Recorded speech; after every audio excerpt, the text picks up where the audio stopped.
আগে একটা সময় ছিল বৃষ্টির দিন আসলেই ঈশানের বাবা বায়না করতো যে খিচুড়ি রান্না করতে হবে। তখন তো আমরা দুজনে ছিলাম, তবে বাচ্চারা খিচুড়ি অত একটা পছন্দ না করলেও একেবারে অপছন্দ করে না। তো আজকে আমার মেয়েটা বায়না ধরেছিল ওকে পোলাও আর মাংস রান্না করে দিতে হবে। তো এই জন্যই হচ্ছে পোলাও চাল কিনে এনে তারপরে কিছুক্ষণ ভিজিয়ে রেখেছিলাম। এখন হচ্ছে গরম মশলাটা দিয়ে দিয়েছি তেলের মধ্যে। এখন এর মধ্যে পোলাও চালগুলো দিয়ে ভালো করে ভেজে নিচ্ছি। ভাবলাম যে আজকের রান্নাটা রাইস কুকারে করি। তো রাইস কুকারে দেখা যায় যে ওয়ার্মে বারবার উঠে যায় কুক থেকে। তো এজন্য হচ্ছে আমি প্রায় ৩ বার হচ্ছে এটাকে কুকে দিয়েছি, আবার এটা ওয়ার্মে উঠে গেছে। এভাবে করে চালটা ভেজে নিয়েছি। আসলে চালটা চুলায় ভেজে নিলেও হতো, তো আমার কাছে মনে হলো যে তাড়াতাড়ি করার জন্য রাইস কুকারেই থাকুক, বারবার চেঞ্জ করতে গেলেও ঝামেলা লাগে আমার কাছে। তো এখন হচ্ছে ভালো করে ভেজে নিচ্ছি, আর এর মধ্যে গরম মশলার সব আইটেমগুলো দিয়ে দিয়েছিলাম। এখানে এলাচ আর দারুচিনি দিয়েছি। অন্যান্য আইটেম পোলাওতে অনেকে অ্যাড করে থাকেন, তবে আমার ক্ষেত্রে সেটা হয় না, কারণ আমার বাসায় বাচ্চারাও যেমন ওদের বাবাও তেমন। গরম মশলার আইটেম যদি একটু বেশি মুখে বাঁধে তাহলে ওরা খুব ঝামেলা করে। তো আগের ভিডিওতে আপনাদের সাথে শেয়ার করেছিলাম যে ইদানিং সব মশলাগুলো আমি বেটে দিচ্ছি একসঙ্গে, তার সঙ্গে দেখা যায় যে গরম মশলার সব আইটেমগুলোও থাকে। তো এখন একটু সময় নিয়ে চালটাকে ভেজে নিচ্ছি, আর এটা কিছুক্ষণ পর পরই কুক থেকে ওয়ার্মে উঠে যাচ্ছে, ওয়ার্মে কিছুক্ষণ থাকছে, আবার আমি সুইচটাকে কুকে দিয়ে দিচ্ছি।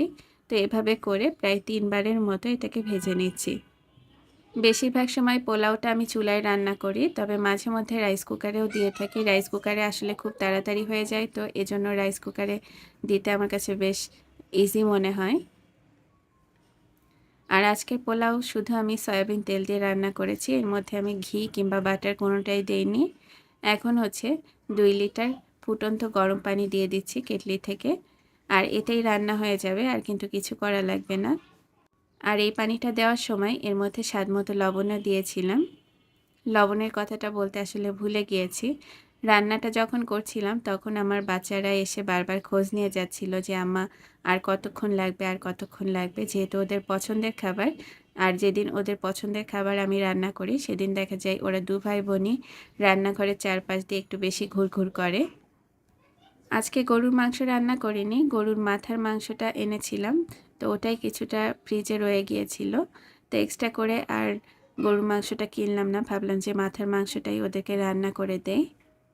সব মশলা দিয়ে গরুর মাথার মাংসটা ভালো করে কষিয়ে নিচ্ছি একটু সময় নিয়ে। প্রায় ২০ মিনিটের মতো এটাকে একটু সময় নিয়ে কষিয়ে নিলে খেতে বেশি ভালো হবে। তো এজন্য যে কোনো ধরনের মাংস রান্না করার ক্ষেত্রে ১৫ থেকে ২০ মিনিট আমি ভালো করে কষিয়ে নেই। এদিকে আমার ভয়েস শুনে নিশ্চয়ই বুঝতে পারছেন যে এই যে ভয়েস বারবার আপ ডাউন করছে, মানে ঠান্ডা লেগে গেছে। গত কয়েকদিন যেহেতু আমাদের এখানে বৃষ্টি হচ্ছে, তাই এসির টেম্পারেচার যখন একটু কমানো ছিল তখনই ঠান্ডাটা লেগে গেছে। আসলে ঘুমের মধ্যে টের পাইনি।